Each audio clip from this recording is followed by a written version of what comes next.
C'est vrai qu'il y a encore en France 3 463 000 chômeurs en catégorie A.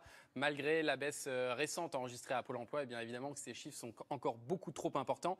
Alors pour faire baisser ces données, tous les moyens sont bons. Dernière expérimentation en date, reverser les allocations chômage à des structures spécialement dédiées à l'embauche de chômeurs longue durée. On appelle ça le dispositif zéro chômeur longue durée. Mais alors est-ce vraiment efficace? On voit cela avec Céline Agostini.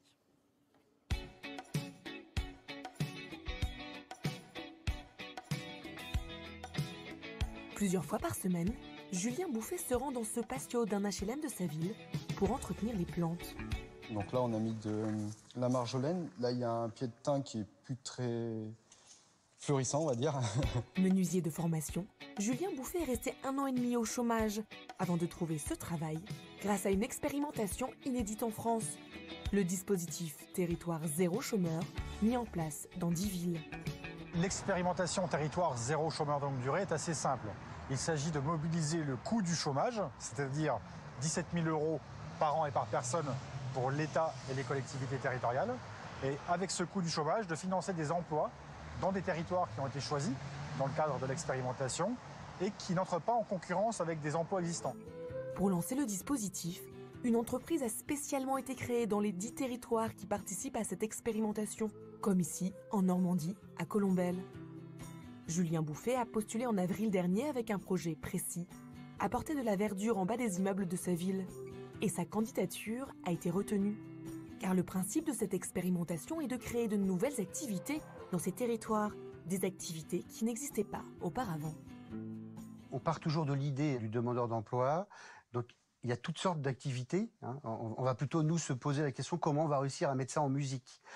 Donc, on va avoir, par exemple, un emploi sur du déplacement solidaire, jusqu'à un accompagnement de personnes en situation de handicap, et puis des interventions en entreprise également. Et on a constitué aussi, avec des personnes en demande d'emploi, l'équipe administrative. Cette entreprise emploie aujourd'hui 36 anciens chômeurs en CDI, tous payés au SMIC. L'État finance à 70% cette entreprise. Les 30% restants sont financés par le chiffre d'affaires généré par les employés. Par exemple, à Colombelles, 4 salariés s'occupent de ce bazar du centre-ville. Tous les bénéfices sont reversés à l'entreprise. On ne redistribue pas les bénéfices à quelqu'un, on les réinjecte dans la structure. Ceci dit, on doit quand même gagner de l'argent, donc on doit produire du chiffre d'affaires pour pouvoir pérenniser en fait les activités. Pour pouvoir les pérenniser, il faut qu'à un moment donné, elles soient au maximum rentables. Mais cette entreprise à but d'emploi peut aussi fonctionner comme une agence d'intérim. Certains salariés effectuent des missions dans le privé ou dans le public, qui sont ensuite facturées, mais l'argent revient directement à la structure. C'est notamment le cas de Tatiana, ex-professeure, qui a choisi de travailler à plein temps, comme accompagnatrice pour les personnes en situation de handicap. C'est son premier plein temps depuis 2013. D'abord, j'ai hésité, j'avais un peu peur parce que je n'ai pas eu l'occasion, on va dire, de travailler avec les personnes en situation de handicap. Mais j'étais formée, voilà, et grâce à ce projet-là, j'étais formée.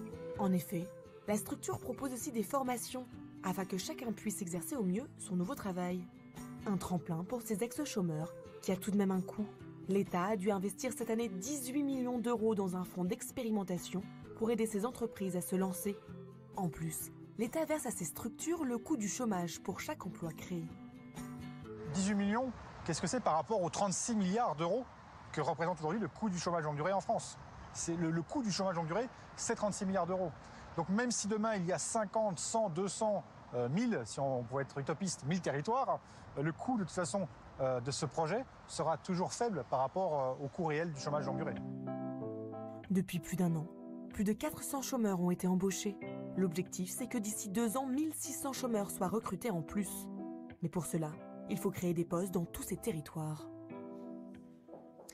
Mélanie, en règle générale, on entend souvent que la France est très généreuse avec les chômeurs. En réalité, c'est quand même plus compliqué que ça. Oui, en fait, tout dépend ce qu'on compare entre pays. Alors, on peut regarder un peu, effectivement, ce qui est plutôt généreux de la part de la France, c'est par exemple la durée d'indemnisation. Si on compare avec tous les autres pays européens, oui. On va le voir sur le graphique. Là, pour le coup, on se rend compte qu'en France, on est indemnisé jusqu'à 2 ans. C'est comme au Danemark, 24 mois, voilà. en Espagne, alors que c'est seulement 1 an en Allemagne et à peine 10 mois en Italie 6 mois au Royaume-Uni. et 6 mois au Royaume-Uni. Donc tu vois, effectivement.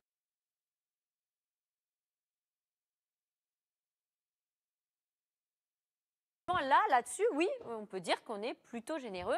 On a aussi le plafond d'indemnisation qui est plutôt élevé puisqu'il peut aller jusqu'à 6 000 euros maximum. Oui. Donc, vu comme ça, on va se dire, ah bah, c'est plutôt effectivement un traitement. Ça, c'est ce que peuvent gagner les chômeurs les plus fortunés. les plus fortunés, entre ceux qui guillemets, avaient ceux qui avaient le plus de revenus au salaire. possible. Enfin, ça avait pas- Sauf que dans les faits, très peu de personnes au chômage touchent ce montant. C'est à peine 1% des chômeurs qui touchent ce plafond d'indemnisation.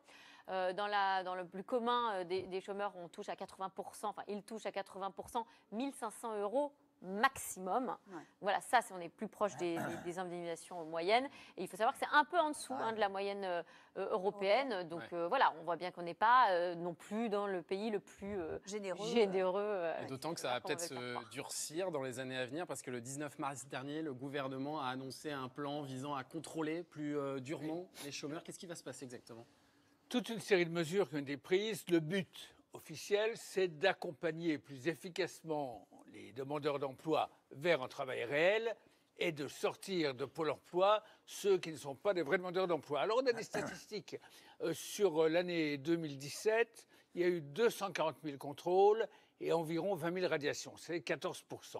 Mais les contrôles sont ciblés sur les gens qui paraissent les plus étonnants. Et en réalité, les syndicats disent, si on prend tous les chômeurs, on est à 0,5% de fraude. Ouais. Donc voilà, là, c'est très difficile. Ouais. Étant observé, c'est le deuxième paramètre que dit le gouvernement, il y a 300 000 offres d'emploi non pourvues, c'est-à-dire soit parce que les gens n'ont pas la formation, soit parce que c'est un travail qui décourage un peu les demandeurs d'emploi, des travaux dans le bâtiment, des travaux dans la restauration, parce qu'il y a des horaires compliqués.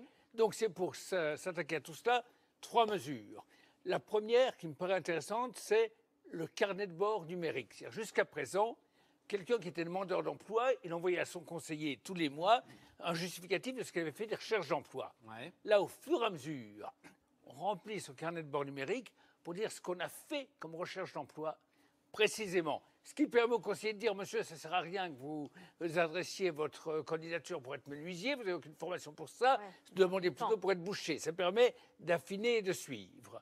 Deuxième mesure qui est prise, c'est l'obligation de l'offre raisonnable. Alors, c'est-à-dire l'obligation pour le salarié d'accepter une offre raisonnable. Alors, qu'est-ce que c'est?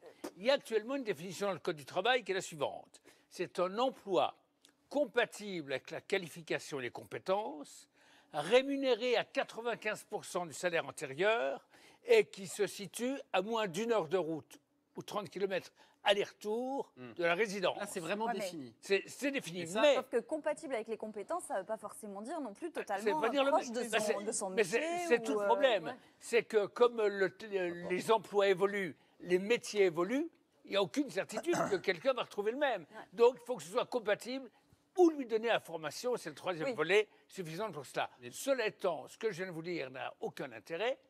Car le gouvernement a... honnête de ta part. Oui, non, mais c'est bien. Parce que le gouvernement a dit qu'il va modifier la définition d'offre raisonnable. Et on ne sait pas ce que sera l'offre raisonnable. Cela étant, comme il y a dans la négociation entre les partenaires sociaux, mais modifié pas très loin de cela. Modifié dans le sens plus large, quoi. L'offre raisonnable sera quelque chose de plus large. Je pense que sur le salaire et sur le domicile, ça sera maintenu. Ça va être la définition de ce qui est compatible avec l'ancien emploi. Et alors, si le demandeur d'emploi n'accepte pas l'offre ou ne tient pas son carnet de bord numérique, qu'est-ce qui va se passer? Quelles peuvent être les sanctions? Alors, le régime a été durci. Je reviens une seconde sur ce que tu disais. Effectivement, comme le but de l'opération, c'est d'aider bien évidemment les gens qui n'ont pas d'emploi, mais c'est aussi de faire gagner à l'assurance chômage 1 milliard d'euros par an. Vous voyez le délire? Bien évidemment qu'il va falloir élargir un petit peu la définition du travail compatible. Les sanctions qui vont arriver, premier refus de travail, donc en cohérence avec ce qu'on fait, 1 mois de suspension, de suppression plutôt finalement, des allocations. Directement. Dès le premier, refus 1 mois, pendant 1 mois, plus d'allocation. Deuxième refus, 2 mois, sans allocation. Troisième refus, on passe à 4 mois. C'est progressif. C'est progressif, puis c'est surtout, comme tu le remarques, dès le premier manquement à cette obligation de recherche active d'emploi, ils vont donc mettre, je crois que ça passe de 200 à 600 contrôleurs pour surveiller ça d'ici la fin de l'année. Ça passera à 1000 en 2020, donc ils vont s'atteler à la